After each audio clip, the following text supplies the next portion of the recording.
telespectadores, tudo bem com vocês? Vamos a mais um programa Nós Sabe Português da TV Cidade de Santo André.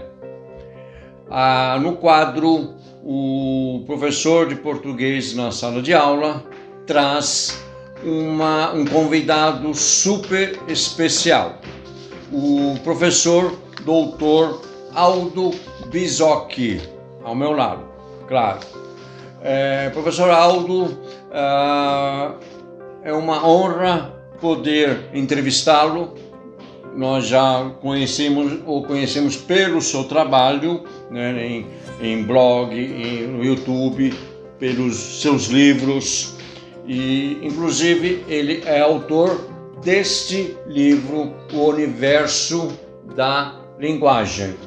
Antes de eu ler o mini currículo do Aldo, gostaria que você se apresentasse aos nossos telespectadores. Aldo. Bom, antes de mais nada, eu quero agradecer ao Sérgio Cinca por essa oportunidade de estar aqui falando um pouco sobre mim, divulgando o meu trabalho, e parabenizá-lo, inclusive, por essa iniciativa desse programa. Eu acho muito legal nós termos aí um programa falando sobre a língua portuguesa, né? O que eu posso dizer sobre mim é o seguinte: eu sou um especialista em linguística, mas além do meu trabalho na academia, eu sempre tive essa preocupação com a divulgação científica da linguística. E os livros que eu escrevo, eles têm esse objetivo de atingir um público mais amplo, né? Então, esse livro, particularmente, ele tem esse objetivo de ser um livro de divulgação, um livro voltado ao público em geral, né? Então é isso que eu tenho procurado fazer na minha carreira, paralelamente ao meu trabalho como pesquisador dentro da universidade, fazer a divulgação da linguística através do meu blog, através do meu canal do YouTube e através dos meus livros, das minhas palestras, etc. Perfeito, muito legal. Então eu vou ler o mini currículo do professor Aldo. Então, Aldo Bisocchi é doutor em Linguística pela USP, Universidade de São Paulo, com pós-doutorados, 2, né, professor? 2. Em Etimologia pela USP e em Linguística Comparada pela Universidade do Estado do Rio de Janeiro, a UERJ, e pesquisador do Núcleo de Pesquisa em Etimologia e História da Língua Portuguesa da Universidade de São Paulo. É autor dos livros Léxico e Ideologia na Europa Ocidental, pela editora Ana Blume, Anatomia da Cultura, pela editora Palas Atena, O Universo da Linguagem, pela editora Contexto, e do DVD O Indo-Europeu e as Origens da Linguística, pela AE, né, Produções, além de ter participado de outros livros, de outros 8 livros, né? Entre 2006 e 2015 foi colunista da extinta revista Língua Portuguesa, da editora Segmento, né? Atualmente mantém um blog, Diário de um Linguista, né? Então www.diariodelinguistica.com, e o canal do YouTube Planeta Língua, youtube.com Planeta Língua, e o seu site pessoal é www.aldobisocchi.com.br. Então esses endereços vão constar ao final da entrevista. Bom, vamos fazer alguns agradecimentos, além de agradecer novamente ao professor Aldo Bisocchi por essa oportunidade. Eu já conhecia, né, os seus trabalhos, né, só que hoje a gente tem a honra, né, de conhecê-lo pessoalmente. A honra é toda minha. Obrigado, Aldo. Estamos aqui na residência do professor Aldo, né, aqui em São Paulo, perto da USP, né? E eu gostaria de agradecer ao Daniel Pinsky, o fundador e diretor-geral da editora Labrador e sócio-diretor da editora Contexto, e ao Pedro Alencar, assistente editorial da editora Contexto, por terem encaminhado ao programa Nós Sabe Português o livro do professor Aldo Bizoc, publicado em 2021 pela editora Contexto.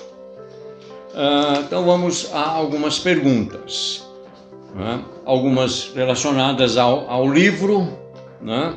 Então, há uma imensa curiosidade sobre muitas questões ligadas à língua. Por exemplo, por que falamos? Como e quando a linguagem surgiu? Por que as línguas evoluem? Como nascem as palavras? Como a mente processa a linguagem? Como as línguas funcionam? Qual a relação entre a língua que falamos e o modo como vemos o mundo? A língua está mesmo se degenerando? Os outros idiomas são uma ameaça ao nosso próprio idioma? Vejam, telespectadores, quantas questões, quantas perguntas. E essas perguntas, o livro do Universo da Linguagem procura responder, não é, professor? Exatamente. Então, o livro, né, Universo da Linguagem, reúne diversos ensaios que tratam do português e das línguas em geral, bem como de questões ligadas à linguagem humana e suas relações com a mente, a sociedade, a cultura e a civilização. Aldo, como é que nasceu esse livro? Bom, como eu disse antes, eu tenho essa preocupação de fazer um trabalho de divulgação. E em 2006 houve a oportunidade de eu passar a assinar uma coluna na extinta revista Língua Portuguesa. Aliás, essa revista, eu aproveito para dizer, é uma revista que hoje faz falta. É uma pena que ela tenha acabado devido àquela crise econômica que nós tivemos em 2015, sim. Né? Que acabou inviabilizando o projeto, então a revista deixou de existir. Então, de 2006 a 2015, eu mantive uma coluna nessa revista em que eu tratava justamente de questões da língua, da linguagem, né, sob o ponto de vista da linguística, que é a minha especialidade. E, além disso, além da revista Língua Portuguesa, também eu tinha alguns outros artigos esparsos que eu tinha publicado em alguns outros lugares, alguns inéditos. Então, o que aconteceu é que eu resolvi reunir tudo isso, principalmente depois que a revista acabou, eu resolvi reunir alguns dos muitos artigos, muita coisa ficou de fora, evidentemente, mas eu procurei pegar, digamos, os melhores artigos, aqueles que eu achava mais significativos, tentando também cobrir um espectro amplo da linguagem. Então, eu selecionei os artigos e montei esse livro, que é uma coletânea, então, de vários ensaios, vários artigos que foram publicados ao longo dos anos, né, com esse intuito de fazer divulgação da linguística. Perfeito. E o livro, né, a obra, né, então a gente vai comentar um pouquinho sobre o livro. A obra vem dividida em 4 partes. Na primeira parte, chamada uma ciência chamada linguística, você procura situar o leitor nas questões básicas da investigação nesse campo, como a definição de língua e a evolução linguística. A parte 2, a mecânica da língua, dedica-se a explicar o funcionamento das línguas em geral e da nossa, né, língua portuguesa em particular, abordando questões espinhosas e polêmicas como o empréstimo e o estrangeirismo. A parte 3, linguagem, cultura e visões de mundo, trata de nossa relação com a realidade circundante, por meio da língua que falamos. Nessa parte, o autor aborda, né, questões como o relativismo cultural e o modo como a visão de cada povo tem do mundo, como a visão de cada povo tem do mundo varia conforme, né, a língua. Você diz que longe de vermos as coisas como são, vemos o que a nossa língua nos mostra. Muito interessante essa parte. E a parte 4, a linguagem e a mente, discute, dentre outras coisas, como o cérebro processa a linguagem e além de tratar das ilusões, aspas, né, criadas por essa linguagem, das quais a maioria de nós não tem a menor consciência. Então, esse livro para os especialistas e não especialistas, como o Aldo disse, é um livro de divulgação científica, né? É muito importante, está à venda no site da Editora Contexto, na Amazon, né? E vale a pena o leitor, né, ler e se aprofundar também nessas questões da língua. Aliás, Sérgio, se você me permite, esse livro, embora seja um livro escrito em linguagem de divulgação, portanto, um livro que pretende ser de uma leitura fácil, ele pode também, eventualmente, ser adotado por professores que queiram introduzir o assunto linguística, justamente porque eu acredito que, sendo de uma linguagem fácil e abordando vários aspectos da ciência da linguagem, ele seria uma boa leitura introdutória para quem, digamos, um aluno que entrou no primeiro semestre de um curso de letras e não faz a mínima ideia do que seja linguística, para que ele tenha uma visão geral do assunto antes de entrar em textos técnicos, em manuais mais especializados, que tem uma linguagem mais pesada, mais complexa, né? Então fica aí uma sugestão, embora não seja um livro didático, não tenha a pretensão de ser um livro didático, mas pode ser uma leitura auxiliar que professores podem, de repente, recomendar aos seus alunos. Perfeito. Então, fica a dica para os nossos telespectadores, para os professores, e mesmo que os alunos, antes de lerem, né, o Saussure, né, o famoso Saussure, né? O pessoal que fez letras aí sabe do que eu estou falando, né? Muito bem, então vamos à primeira pergunta, né? Você menciona no livro que a linguística, ciência que estuda as línguas e a aptidão humana para a linguagem, tem apenas 200 anos de existência. Ela só se dissociou da gramática há cerca de 100 anos, né? E ainda é pouco conhecida das pessoas. Fala então para os nossos telespectadores, Aldo, sobre a diferença entre linguística e gramática e, por tabela, entre linguista e gramático, e sobre seus respectivos objetos de estudo. Ok. Bom, se a gente fizer um retrospecto da história dos estudos da linguagem, a gente vai ver que a gramática é muito mais antiga que a linguística. A gramática já era praticada, por exemplo, na Índia, por volta do século V, século IV antes de Cristo, né? Na própria Grécia Antiga já se fazia gramática no século III, II antes de Cristo. Então a gramática é muito antiga. E a gramática, originalmente, ela tinha um duplo papel. Ela pretendia, ao mesmo tempo, descrever a língua e prescrever, ou seja, recomendar o uso correto, o uso mais adequado, né, da língua com vistas à elegância, à eloquência, etc. O que acontece é que, com o surgimento da linguística como ciência da linguagem, essa atribuição de descrever a língua, ou seja, de explicar o funcionamento da língua, como a língua funciona, como a língua evolui, como a língua se relaciona com a sociedade, com os falantes, etc., passou a ser atribuição da linguística. Consequentemente, a gramática passou a ser digamos assim, uma tecnologia da linguística. Ela passou a ser uma aplicação do conhecimento científico da linguística, da mesma maneira como a engenharia é uma tecnologia da física, a medicina é uma tecnologia da biologia e assim por diante.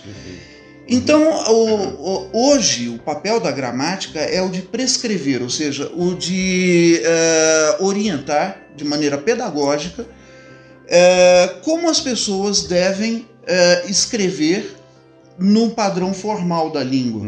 Ou seja, quando elas têm que produzir documentos formais, textos profissionais, relatórios, documentos, textos jurídicos, textos acadêmicos, etc. Então, a gramática teria esse papel pedagógico, enquanto a linguística tem um papel científico, de explicar a língua. Perfeito. Então, complementando, você perguntou a diferença do linguista para o gramático. O linguista é um cientista, ele é um homem da academia, ele é um pesquisador. O gramático, ele é, digamos assim, ele é o autor de um livro que pode ser até chamado de um livro didático. A gramática seria um livro didático, cuja função é ser um manual de uso da norma padrão da língua. Da mesma maneira como nós temos, por exemplo, um manual de informática que explica como usar um computador, a gramática seria o manual que explica como usar a língua quando nós temos que nos expressar no registro culto, no registro formal. Perfeito. Então, aproveitando o gancho, né? Então, o linguista, né, não é contra a norma padrão, essa variedade padrão? Não, de jeito nenhum. Tanto que nós, linguistas, quando nós vamos redigir os nossos textos, os nossos artigos, nós usamos a norma padrão. Né? Seria inadmissível, por exemplo, eu publicar um artigo numa revista acadêmica com erros de português. Né? Quer dizer, erro aí no sentido de inadequação ao padrão, né, formal da língua. Então, o que acontece é que existe uma ideia errada de que a linguística, pelo fato de ela estudar todas as variedades da língua, não só a língua padrão, mas estudar o discurso informal, coloquial, o discurso das pessoas iletradas, né, os dialetos, etc., fica essa ideia de que, como o linguista não faz julgamento sobre a língua, ele não diz isto é certo ou errado, ele simplesmente analisa todas as manifestações linguísticas e procura explicar todas elas, fica essa ideia errada de que o linguista é contra a norma padrão e que ele defende um vale-tudo linguístico, ou seja, cada um deve falar como bem entender, cada um deve escrever como sabe, como quer e está tudo bem. E não é bem isso, tá? Como linguistas, eu particularmente, como linguista, eu tenho críticas à norma padrão do modo como ela está colocada hoje. Eu acho que ela poderia ser modernizada, que ela poderia ser racionalizada, inclusive com base no que aconteceu com a norma padrão de outros idiomas europeus. Nesse ponto, quer dizer, eu sou obrigado a dizer que a norma padrão da língua portuguesa ela é bastante conservadora, né? Ela poderia então ser modernizada, mas isso não significa abolir a norma padrão. Isso não significa abolir o ensino de gramática normativa na escola de jeito nenhum, tá? Então é preciso desfazer esse equívoco, né? Que muitas vezes, inclusive sou obrigado a dizer, muitos professores mal formados vão para a sala de aula com essa ideia errada e passam isso para os seus alunos. Essa ideia, não, olha, eu não vou ensinar gramática para vocês porque a gramática é opressora, a gramática ela é excludente, então hoje nós precisamos ter uma educação libertária e por isso nós não vamos ensinar gramática. Quer dizer, isso está completamente errado. Não é isso que nós defendemos, né? Então aproveito para esclarecer Ótimo. que a linguística não é contra a gramática. Linguística e gramática são duas atividades complementares. Os gramáticos precisam da linguística, os linguistas contribuem para a gramática com seus conhecimentos, e são duas atividades que caminham juntas. Perfeito, ótimo esclarecimento, né? Porque muita gente, como você apontou, né? Muitos professores acham que não vou ensinar gramática, os alunos podem escrever da maneira que quiserem, falar da maneira que quiserem, escrever também, e quando se depararem com o Enem, né? Cuja primeira competência é o aluno ter o domínio formal escrito do idioma, ele vai ser, né, se ele observar essa tendência, vamos dizer, ele vai ser alijado do Enem, do próprio processo. Ele vai ser né? reprovado. Reprovado, né, porque não vai conseguir os 200 pontos nessa primeira competência. Então veja, palavras de um linguista, não é? Muita gente... Tanto que o programa Nós Sabe Português, muita gente já torceu o nariz, né? Nós sabe português, nós sabemos, né? Então, veja, a gente está endossado, né, pessoal, por um linguista aí do porte do Aldo Bizoc, né? Então, muito bem. Vamos para uma outra pergunta, né? Como e por que as línguas mudam? Bom, na verdade, as línguas mudam porque tudo muda, né? Se nós observarmos, a realidade muda o tempo todo, né? Nós estamos em constante mudança,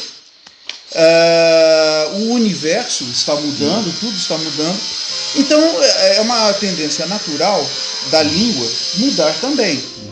À medida que a sociedade muda e novos fatos sociais vão sendo criados, a língua precisa se adaptar, porque a língua é justamente o que dá conta desses fatos sociais.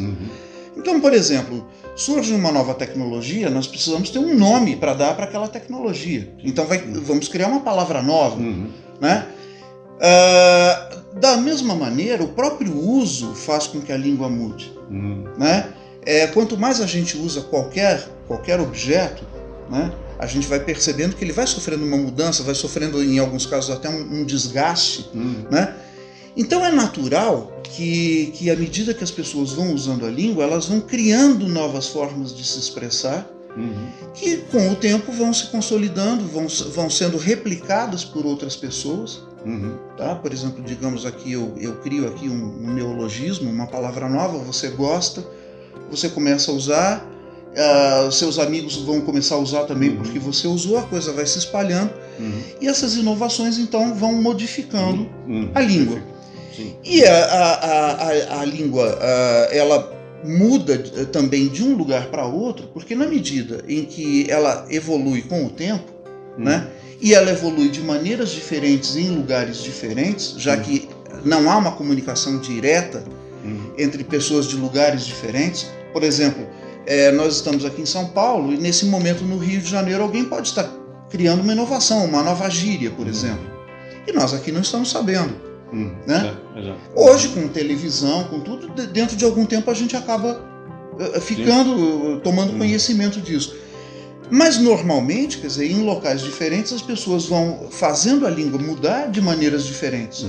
Com o tempo, né, as pessoas de diferentes localidades estão falando de maneira diferente, empregando diferentes palavras, com diferentes pronúncias e assim por diante.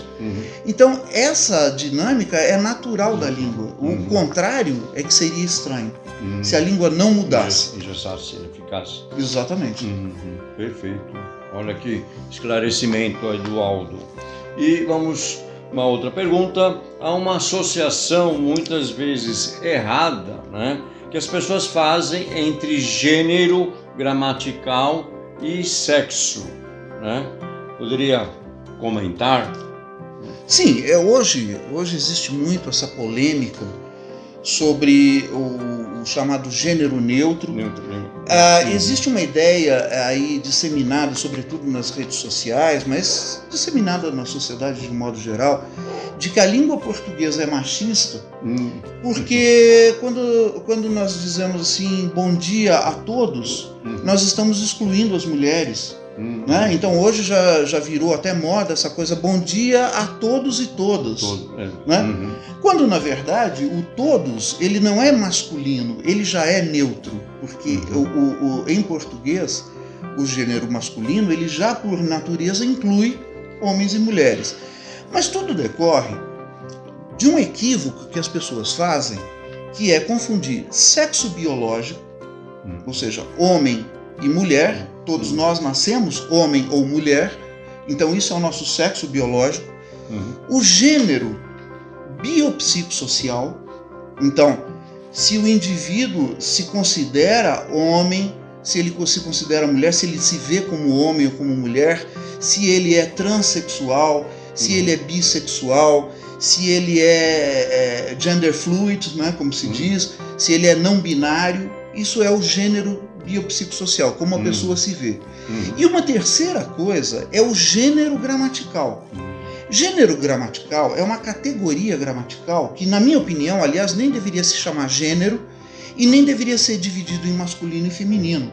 Para acabar com essa briga, eu sugeriria que a gente falasse em gênero 1 e gênero 2, por exemplo, tá? Ou em gênero marcado e gênero não marcado.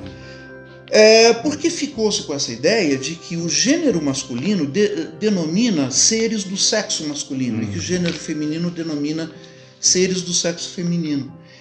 Ora, caneta é feminino e ela não tem sexo. Caderno é masculino e não tem sexo. Então o gênero gramatical não tem nada a ver com gênero biopsicossocial e muito menos com sexo biológico. Tá ok? Por outro lado, existe também um outro equívoco, que é essa ideia de que, como o português faz a concordância no plural no masculino, ele é uma língua machista. O que acontece? Historicamente, se nós estudarmos a evolução da língua, nós vamos ver que o latim tinha 3 gêneros, masculino, feminino e neutro. E eles eram caracterizados pela terminação da palavra. Com a evolução fonética, o que aconteceu foi que essa terminação desapareceu. E com isso, por uma razão fortuita, o gênero masculino e o neutro se tornaram iguais, eles coincidiram, porque justamente o que os diferenciava era uma terminação que se perdeu. Então, devido a isso, o português ficou apenas com 2 gêneros, o masculino e o feminino. Ou seja, o neutro está embutido dentro do masculino. Por isso é que nós fazemos muitas vezes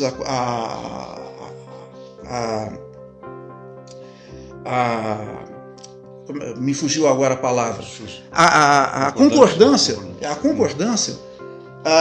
no masculino, né? Quer dizer, porque na verdade isso é um resquício do neutro latino, né? Então quando eu digo bom dia a todos, né? Mesmo que haja 30 mulheres e um homem, né? Eu estou dizendo todos, eu estou incluindo homens e mulheres. Né?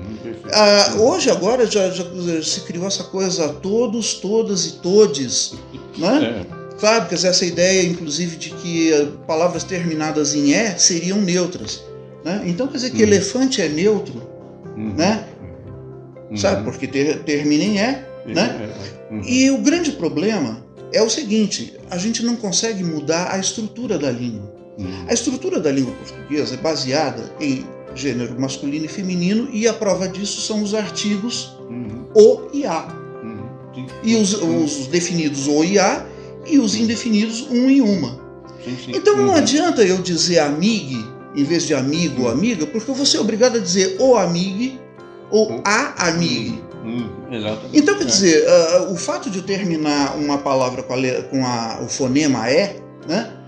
Não vai fazer com que essa palavra deixe de ser masculina ou feminina, né? Exatamente. Então, quer dizer, na verdade, esse tipo de coisa, né, esse tipo de acusação de que a língua é machista, ou de que a língua é racista, de que a língua é isso, de que a língua é aquilo, eu sou obrigado a dizer, muitas vezes são bandeiras políticas que são levantadas por pessoas que ou desconhecem a história da língua e com isso fazem uma argumentação falsa, ou em alguns casos até conhecem, mas agem de má fé para defender uma bandeira política, para criar um fato político. Né? É assim que eu vejo a coisa. Perfeito.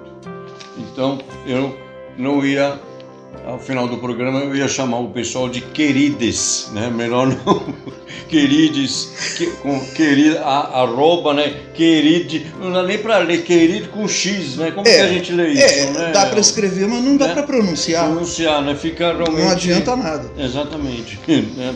Então vejam, né? E há livros sendo publicados, enfim, né? Sobre o gênero, né? A linguagem neutra, né? O pessoal está, né?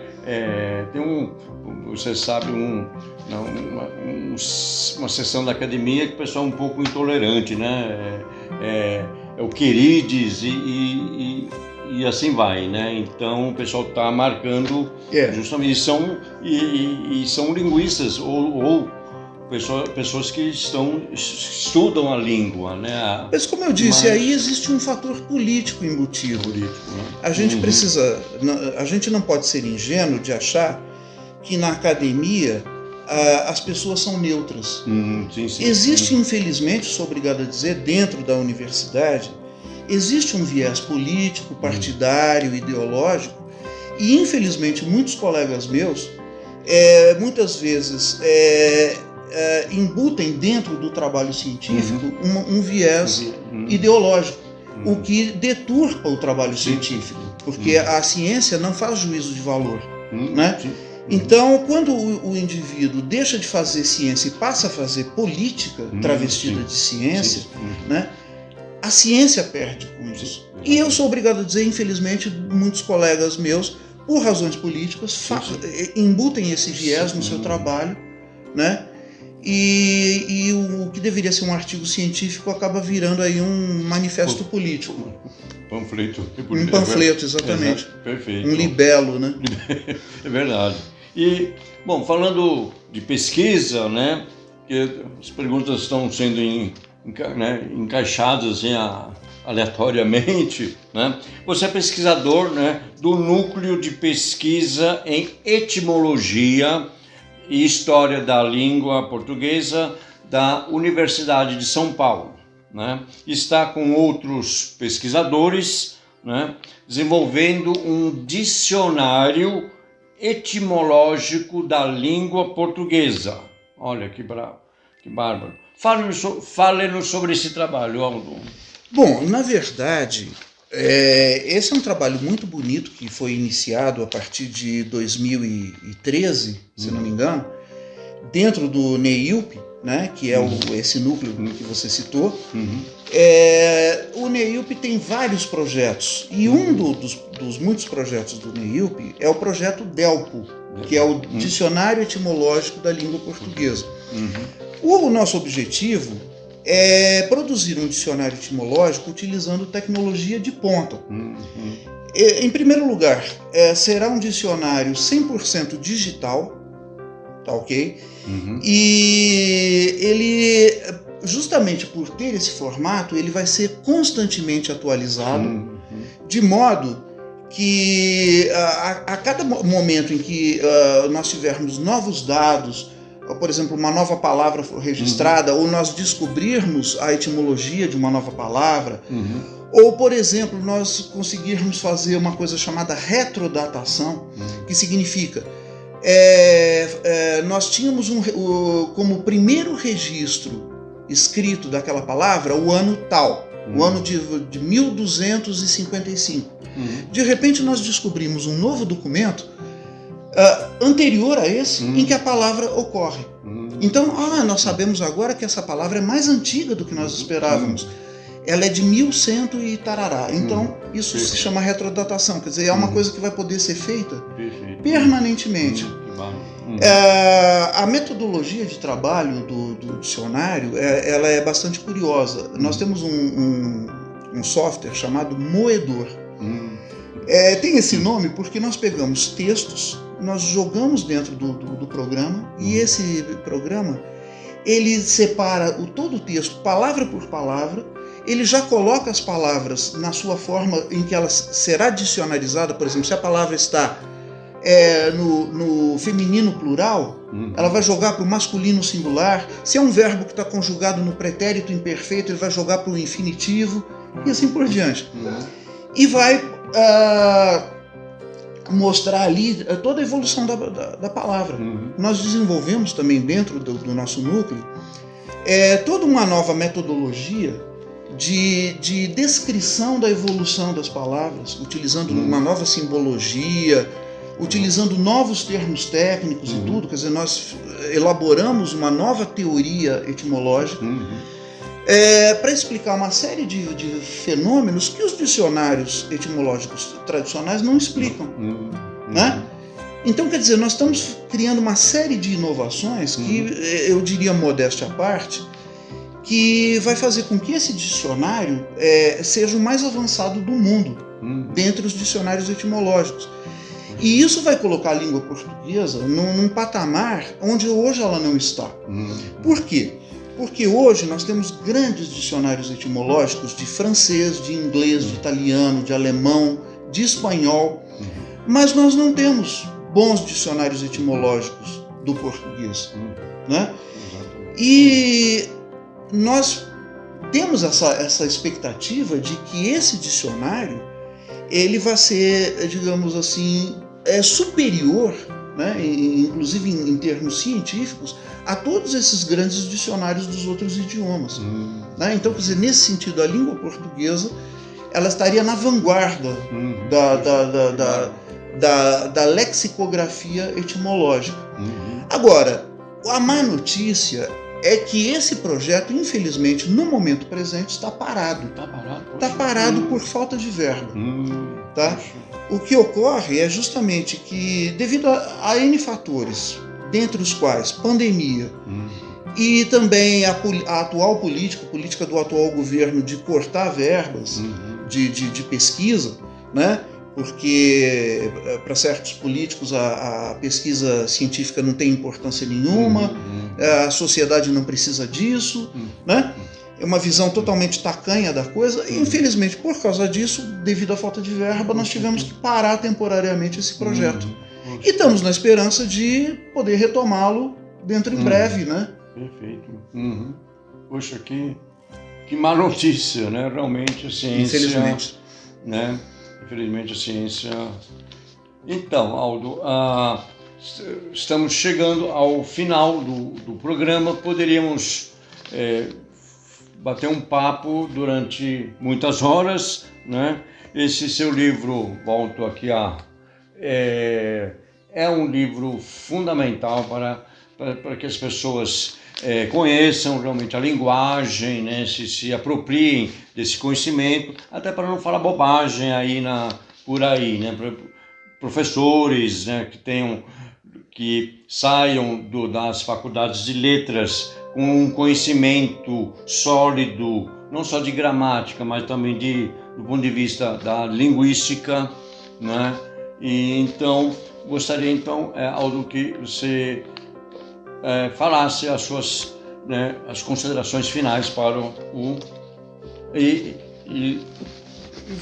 também aproveitar, falar do seu blog, né? Tá.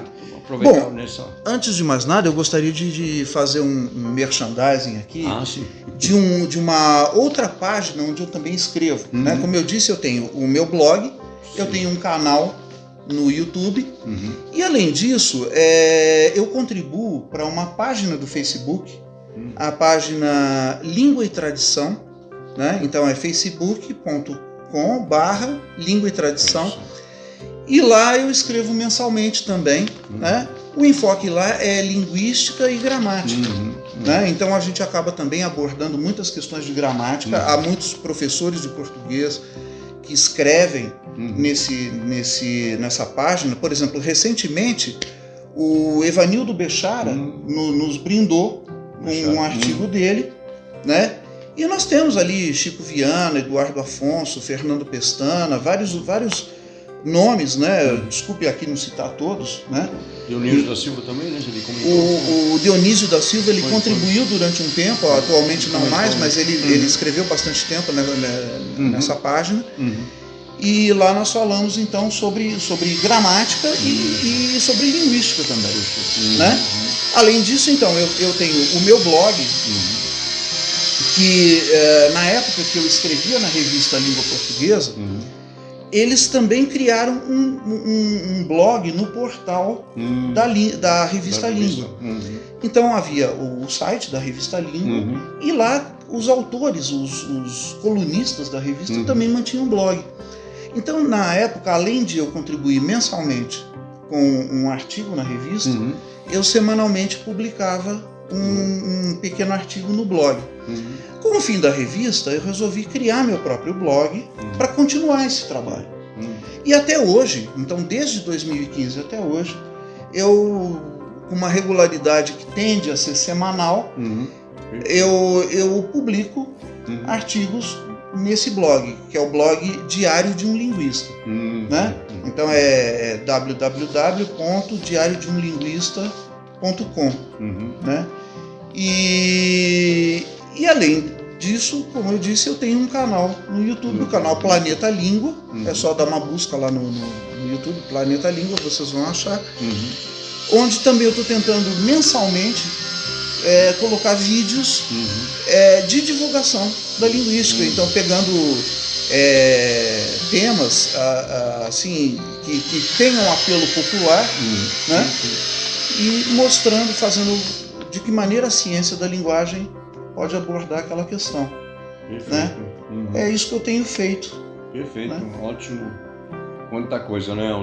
Tem, não pode parar, né? E fora isso, eu continuo produzindo meus artigos científicos, publicando em periódicos, né? Escrevendo livros. Escrevendo livros, né? Agora, com o fim da pandemia, a gente volta também a participar de congressos, volta a dar palestras, volta a fazer essas coisas todas, né? Perfeito. Inclusive no meu site, que é o www.aldobizoc.com.br, tem os links para tudo isso. Tem o link para o canal, tem o link para o blog. Se alguém quiser me convidar para palestras, eu tenho lá o meu e-mail de contato, tá tudo lá. Perfeito. Então, telespectadores, vocês gostaram da entrevista com o professor Aldo Bizoc? Né? Deem um like, né? Compartilhem, né? E não deixem de entrar no site do professor Aldo para conhecer um pouquinho mais sobre o trabalho dele, né? Porque ele é um divulgador, um pesquisador, e no Brasil faltam pesquisadores e sérios, né?